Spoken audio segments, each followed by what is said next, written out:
Welcome back to the deep dive. Today, we are taking on a truly colossal figure, a man who really shaped the modern Middle East as we know it. We are. We're talking about Abdulaziz bin Abdul Rahman Al Saud. But everyone just knows him as Ibn Saud. And his story is just incredible. This isn't a man who inherited a kingdom. He didn't inherit an oil fortune. No, not at all. He literally built a kingdom from scratch, then discovered the oil. He goes from being this exiled tribal chief, basically living in poverty, to a monarch on the global stage. So for you, the listener, our mission in this deep dive is to really get into the mechanics of that. How does that happen? Exactly. How does one man, starting with almost nothing, I mean, just his family name and a handful of loyal followers, manage to take over almost all of Central and Northern Arabia in, what, 30 years? It seems impossible. It does. And we need to look at the unique blend he used. It's this combination of, traditional Bedouin warfare, this incredible religious zealotry he harnesses, and then this unbelievably pragmatic, almost cynical diplomacy he uses with the great powers. That pragmatic streak is so important because the whole thing is built on sheer audacity. When you dig into the sources, you find these stories that sound almost like myths, but they're real. They are. We're going to cover the famous 40-man raid that took back his ancestral home, Riyadh. A legendary moment. Mm-hmm. And we have to talk about the Ikhwan, this group of religious purists he creates. He empowers. And then has to crush when they get in his way. Viciously. Yeah. And finally, those two huge meetings in 1945, one with Roosevelt on a warship, the other with Churchill. Those meetings basically set the course for global energy politics for the next, 80 years. It's just a phenomenal story. One man's sheer will meeting these massive historical forces, like the fall of the Ottoman Empire and the West's thirst for oil. And the result is a dynasty where, right up to today, in 2025, every single king has been one of his sons. Incredible. So let's start at the beginning. Not in a palace, but in exile. Okay, so let's set the stage for this improbable start. Abdulaziz ibn Saud, he's born on January 15th, 1876, in Riyadh. Right. And he's the fourth child, the third son, of Abdul Rahman bin Fazl. And his father is a key figure here. He was the last ruler of what historians call the second Saudi state, the Emirate of Nejd. And that family history isn't just, a bit of background color. It's everything. It's his entire motivation. The Al Saud family had already been a major power in Central Arabia for 130 years. All tied up with the religious reform movement, Wahhabism. Absolutely. That ideology had already fueled their first attempt to control the peninsula, the first Saudi state, which was, eventually destroyed by the Ottomans back in 1818. So when Ibn Saud is born, his family is really just hanging on. Living on borrowed time. Completely. They're holding on to the scraps of a once great, religiously driven empire. And their main rivals, the ones right on their doorstep, were the Al-Rashid family. Always the Al-Rashid. Constantly fighting for control of that central plateau, the Nejd. And the defining moment of Ibn Saud's childhood is when the Al-Rashid finally win. This is in 1891. He's just 15 years old. 15. And his family loses Riyadh. They're forced into exile. And this isn't just a political defeat. It's catastrophic. They lose their home, their history, their religious heartland. That period of exile must have been just formative, doesn't even begin to cover it. It shaped everything about them. And it wasn't like they were just waiting things out in a comfortable palace somewhere. Their journey shows you how completely their power had collapsed. Where did they go first?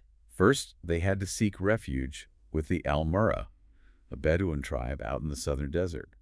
They were completely dependent on their hospitality. Just think about that. The son of a ruling house suddenly having to rely on the kindness of nomadic tribesmen. The psychological impact. It must have been immense. And it was a desperate scramble. They were with the Al-Murra for a bit. Then they moved through Qatar for a couple of months, a brief stop in Bahrain. Before finally ending up in Kuwait. Yes, and this is a crucial detail. They were allowed to settle in Kuwait by the Ottoman authorities. They spent nearly a decade there. So they're essentially political refugees. On an Ottoman leash. The Ottomans were perfectly happy to let the Al-Rashid control Nejd. But Kuwait is where Ibn Saud really starts his political education. He's not just waiting, he's watching, he's learning, he's building a network. And the key figure for him there is the ruler of Kuwait, Mubarak al-Sabah. Exactly. And what's so fascinating is the tension this creates inside his own family. Ibn Saud starts spending time in Mubarak's majlis, his court, learning the ropes of geopolitics. But his father didn't approve. Not at all. His father, Abdul Rahman, was deeply conservative. He saw Mubarak's lifestyle as too worldly, too modern, not in line with the strict Wahhabi ideals the Al Saud were meant to represent. But Ibn Saud saw the bigger picture. He had that foresight. He saw past the religious dogma and recognized that Mubarak al Saud was a real political player with regional power. Building a relationship with him was far more valuable than sticking to his father's strict social code. That ability to put politics before piety, even in small ways. It would define his entire career. And that education in Kuwait is what leads directly to the moment that launches him, the legendary raid on Riyadh. 1902. This wasn't some grand invasion. It was a gamble, a desperate, long-shot gamble. Utter desperation, but executed with pure genius. It starts small. In November 1901, Ibn Saud and a small group of relatives, his half-brother Muhammad and his cousin, the incredibly important Abdullah bin Jilui, they set out on a raiding trip into Nejd. So the initial goal isn't even to take Riyadh. No, it's just to survive, to harass the tribes allied with the Rashidis. But the further they go, the more pressure he's under to stop. The Rashidi leader is panicking, asking the Ottomans in Baghdad for help, asking Qatar for help. To stop these little raids. Exactly. And the pressure works. A lot of his men desert. Even his own father sends a message telling him to call it off, that trying to take Riyadh is suicide. But he refuses. He refuses. He knows that his entire claim to legitimacy rests on one thing, taking back the capital. Not on petty raids. He had to recapture the spiritual and political home of his family. Which brings us to the night of January 15th, 1902. The tactic he uses is just... It's like something out of a movie. It really is. He leads just 40 men. 40! Against a walled, fortified city. And how do they get in? No siege engines. They use tilted palm trees as ladders to scale the walls. It's incredible. A quiet infiltration, followed by a moment of spectacular, very public violence. The Rashidi governor, a man named Ajlan, is killed. Killed by Ibn Saud's cousin, Abdullah bin Jilui, right out in the open in front of his own fortress.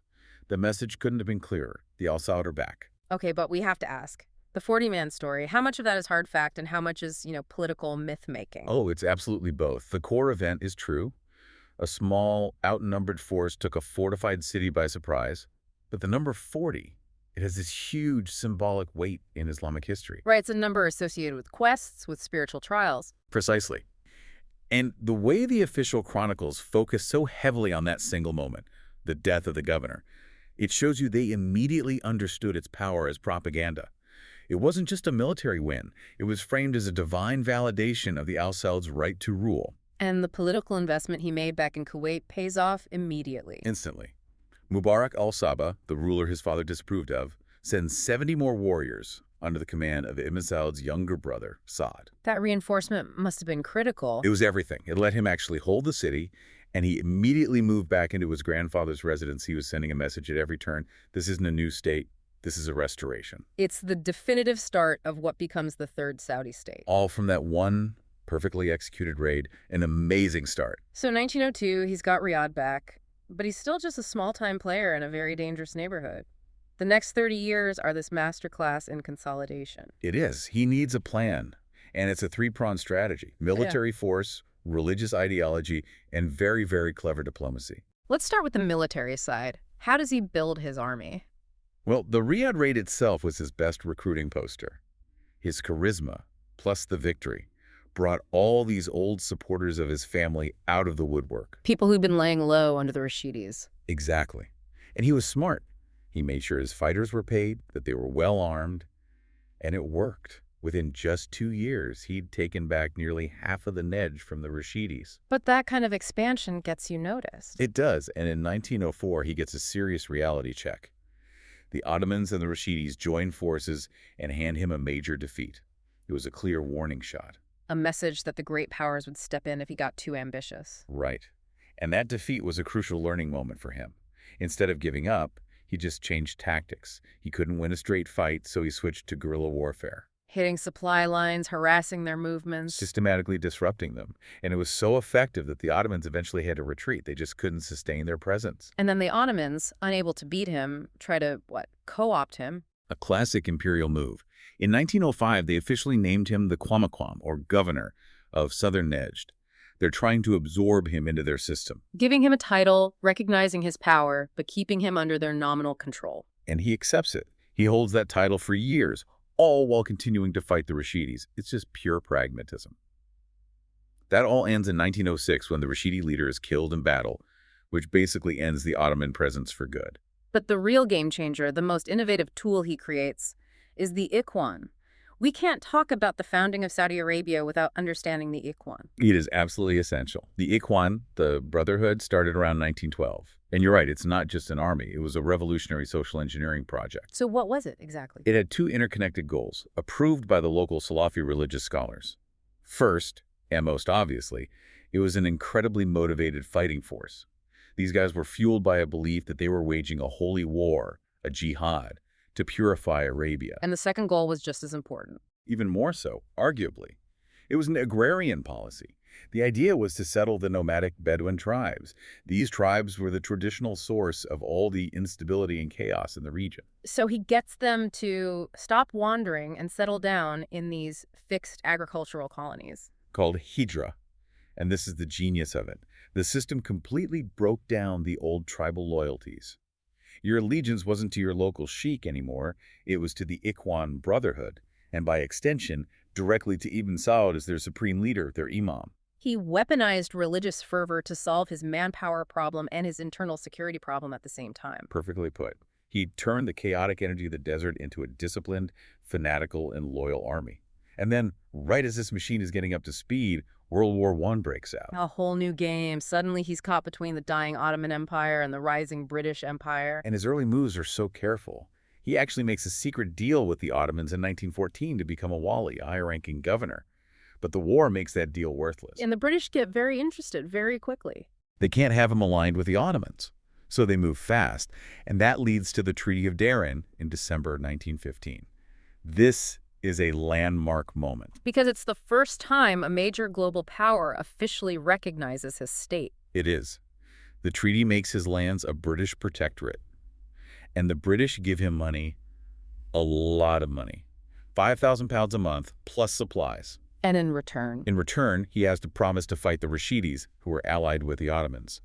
And crucially, he has to let the British start defining his borders. But you mentioned something interesting earlier. He got British weapons, but he didn't always use them right away. No, he stockpiled them. It was a huge strategic risk. He was taking British money and protection, but he was hoarding the weapons for his own future plans.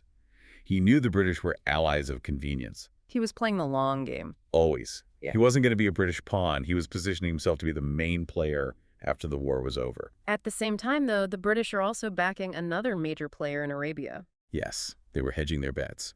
They were famously supporting Hussein bin Ali, the Sharif of Mecca in the Hejaz region. T.E. Lawrence of Arabia. That whole story. And this set up an inevitable collision course. The Hashemite family, led by Sharif Hussein, controlled the ultimate prize, the holy cities of Mecca and Medina. Which to the Ikhwan was unacceptable. Completely.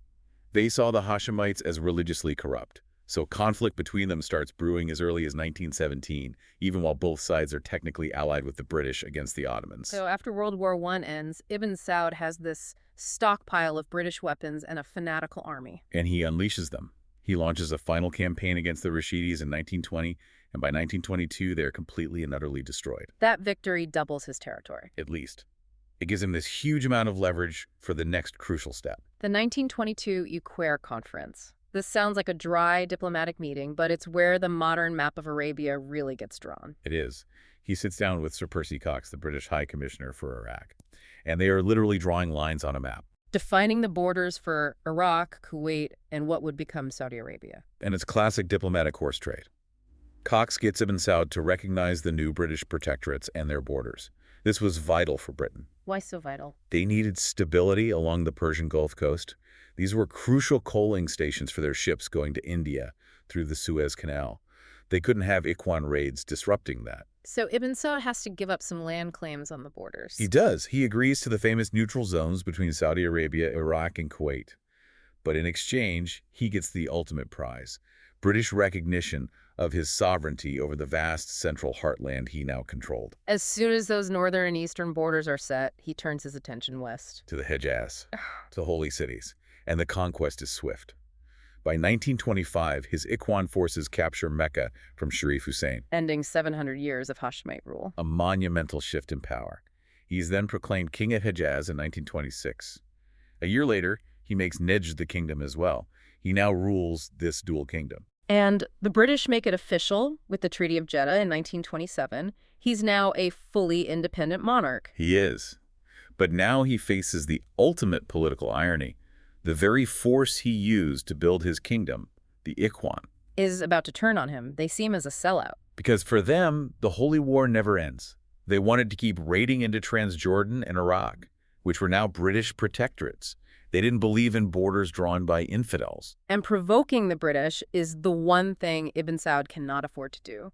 His whole state is built on that pragmatic relationship. He forbids the raids, and the Ikhwan see it as a profound religious betrayal.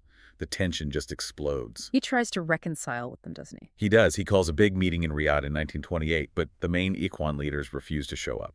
And that refusal is basically a declaration of rebellion. Which leads to a civil war. A short but brutal one. He crushes the Ikhwan rebellion at the Battle of Sybilla in 1929. And this victory is more than just military. It's a political statement. A definitive one.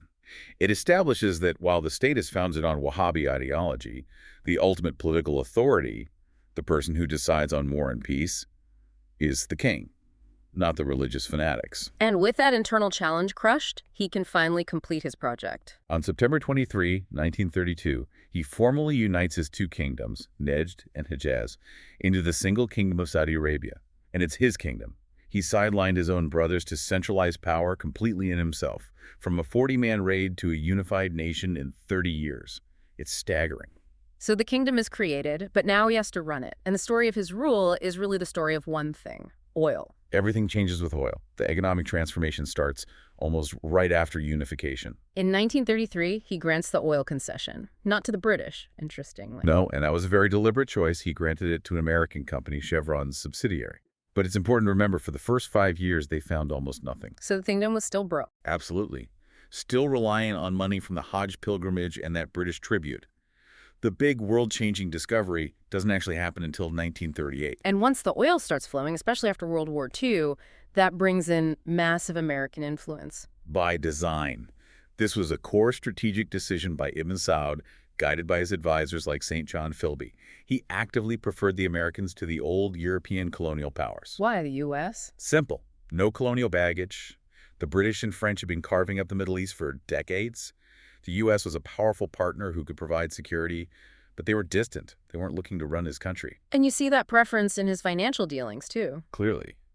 When the kingdom needed huge loans for development, he went straight to the U.S. Export-Import Bank. He deliberately avoided the World Bank or European banks. It was a political signal. Our future is with America. Precisely. Okay, so amidst all this very rational, strategic economic policy, there's this one wonderful, eccentric project, the Royal Railway. Ah, yes. What his advisors called the old man's folly. He was just insistent on it, wasn't he? Despite everyone telling him it was a terrible idea? Completely insistent. He wanted a railway from the Persian Gulf all the way to Riyadh and eventually on to Jeddah. And he got it. Aramco built it for him. They did. It was finished in 1951. It cost $70 million, all paid for from his personal oil royalties. So why did he want it so badly if it made no economic sense? It was about prestige and centralization. A railway was a symbol of a modern state, and it physically connected his remote capital, Riyadh, to the world. And to be fair, it did help Riyadh grow. But his advisors were ultimately right. They were. As soon as a paved road was built next to it in 1962, the railway lost all its traffic. It shows that collision between a traditional ruler's vision and the sheer pace of modernization. Shifting to foreign policy, the new kingdom quickly flexes its military muscles. It does. The Saudi-Yemeni War in 1934 is a really pivotal moment. First modern war between Arab states. Exactly. And the Saudis win. Decisively. Yeah. They used modern British armored cars and French tanks. It sent a message to the whole region that the old days of tribal raiding were over. Saudi Arabia was a modern military power. Then World War II breaks out. He declares neutrality. Formal neutrality, yes, but he was generally pro-ally. But there's a great story that shows his independent streak. The German ambassador Fritz Grabe. Right. In 1938, after an attack linked to Grabe happened on a British pipeline in Iraq, Ibn Saud gave him refuge in Saudi Arabia. It was a calculated move, a little jab at the British, showing them he wouldn't be pushed around. Who's keeping his options open? Always. But the most important diplomatic events of his entire reign happened right at the end of the war, in 1945. At two big meetings. First with FDR. On the USS Quincy in the Suez Canal, they spent 3 days together. And this meeting is the bedrock of the entire modern U.S.-Saudi relationship. It's the oil for security deal. That's the tacit agreement. The U.S. gets access to the oil, and in return, America essentially guarantees the security of the Al Saud regime. It's a partnership based on pure strategic interest. And then shortly after, he meets Churchill. In Egypt. And the contrast is just stark. According to the Saudi reports, it was unproductive. Why? What was the difference? Roosevelt talked about the future, about commerce, about security. Churchill hammered him on the issue of Palestine and Jewish settlement.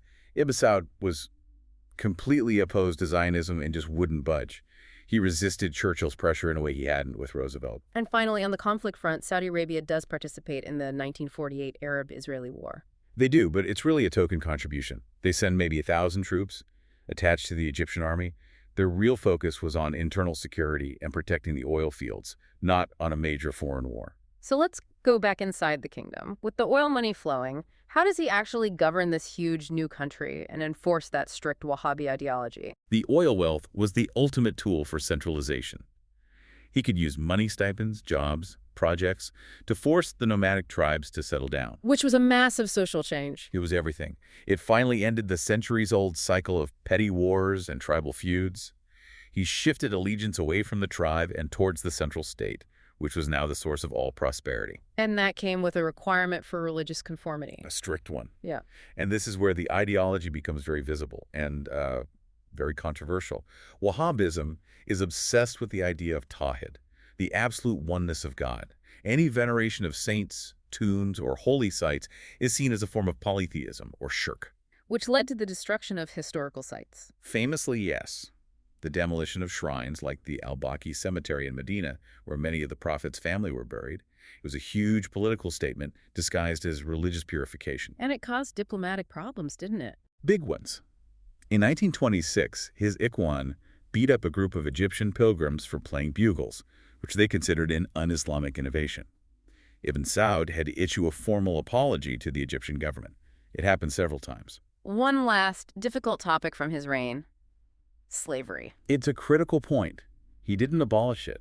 In 1936, he regulated it, restricting imports, setting rules for treatment. But the practice itself continued throughout his life. It was his son, Faisal, who finally abolished it. Yes, not until 1967.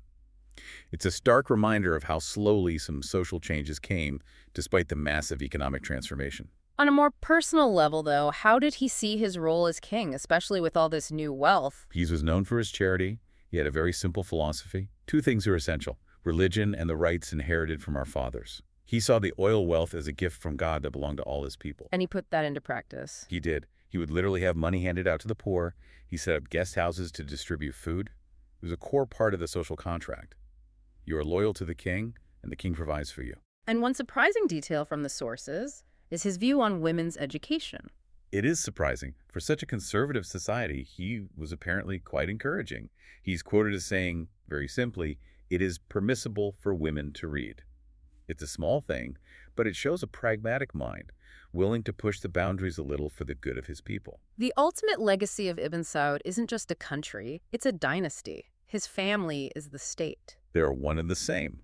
The numbers are just staggering. He had almost 100 children, including 45 sons, and the entire political structure of modern Saudi Arabia is based on that fact. The succession moves from brother to brother among his sons. Exactly. And that's why even today, every king has been a direct son of the founder. And he built this dynasty through strategic marriage. He had 22 wives. Right, but most of those weren't love matches. They were political alliances. He married the daughters of tribal leaders to cement loyalty, to end feuds. It was a very sophisticated way of knitting the country together at the family level. But the women who were actually his closest political advisors were his own blood relatives. Two women in particular. His aunt, Jawhara bint Faisal, was incredibly influential, especially in the early days. She's the one who really drilled into him this sense of family destiny, who pushed him to retake Riyadh. She was a trusted advisor until she died. And his sister Nora. He was so close to his sister Nora that he often introduced himself with the phrase, "I am the brother of Nora." In that culture, that is a profound statement of respect and affection. She was his moral anchor. Let's turn to his more complex political views. His relationship with the British, for example. It was a very pragmatic but wary relationship. He took their money and their protection, but he always had a clear line. He famously said, "The English are my friends, but I will walk with them only so far as my religion and honor will allow." He was making it clear he was not their puppet. Never. He was always asserting his own sovereignty. And his views on Zionism and the Jewish people are, well, they're very fraught. It's essential to separate the two things. He was a diehard opponent of the political project of Zionism, and his rhetoric about Jews could be extremely harsh, drawing on negative religious texts. He called them a race accursed by God. But at the same time, he made a distinction. A very important one. He considered non-Zionist Jews to be good friends of the Arabs. And more than that, he condemned indiscriminate violence. He was furious about the 1929 Hebron massacre of Jews, calling it a violation of Islamic principles. So his hostility was political and territorial, not necessarily racial in the modern sense. It was focused very specifically on the Zionist project in Palestine. It's a complex and contradictory position, but the distinction is there in the sources. Which brings us to the end of his life and the decision that would shape the kingdom's future succession. His final years were tough. He had heart disease, severe arthritis, he was half-blind. He survived multiple assassination attempts. Ruling this new kingdom was a dangerous business. His succession plan was already complicated because his eldest son, Turkey, had died. Right. So the line fell to his second son, Prince Saud, who was named Crown Prince back in 1933. But everyone knew, including the king himself, that Saud was not the most capable choice. He favored his other son, Faisal. Overwhelmingly. Faisal was the brilliant one, the diplomat, the experienced statesman. The king famously said, "I only wish I had 3 Faisals." So why didn't he just name Faisal as his heir? Because he was terrified of starting a civil war. He thought that bypassing the established heir, Saud, would rip the family apart and destroy the new kingdom before it even got on its feet. So he chose stability over competence. Immediate stability, yes. Yeah. He knew Saud and Faisal were already bitter rivals. He basically kicked the can down the road, hoping the institution was strong enough to survive the conflict he knew was coming. A tragic final choice, in a way. He dies in his sleep on November 9, 1953. With Faisal at his side, his last words to his sons were a plea, "You are brothers, unite." He was buried simply in an unmarked grave next to his sister Nora. So, to sum up this incredible life, a man starts as a refugee, leads a tiny raid, unifies dozens of tribes, defeats all his rivals, And then presides over one of the most sudden and massive economic transformations in human history. He built a nation on 2 pillars that seem completely opposite: the most austere religious revivalism and the most incredible gushing resource wealth. He managed the great powers perfectly. He took what he needed from Britain, then pivoted to the United States without ever letting them take over. A true master of statecraft. He accomplished his life's goal. As he said, "In my youth, I made a nation. Now in my declining years, I make men for it." But there's that final paradox, the one that still defines Saudi Arabia today. The man whose rallying cry was unite left behind a system succession passing between his 45 sons that almost guaranteed future conflict. He saw it coming. He said near the end of his life that he feared his 2 greatest enemies would be his children and my possessions, meaning his sons and his oil wealth. And he was right. By choosing Saud over Faisal, he prioritized short-term unity, but baked in a perpetual power struggle for the next generation. So what's a final thought for you, the listener, trying to understand the kingdom he built? The final provocative thought is this. Ibn Saud's last great decision, to favor tradition over competence, combined with that sudden tsunami of oil money, created the fundamental tension that still exists in Saudi Arabia. It's the constant grinding conflict between a system of rule based on family, a brotherhood of aging princes, and the modern technocratic demands of managing unimaginable wealth. That tension, that internal struggle, is the DNA he encoded into his kingdom at the very moment of its creation.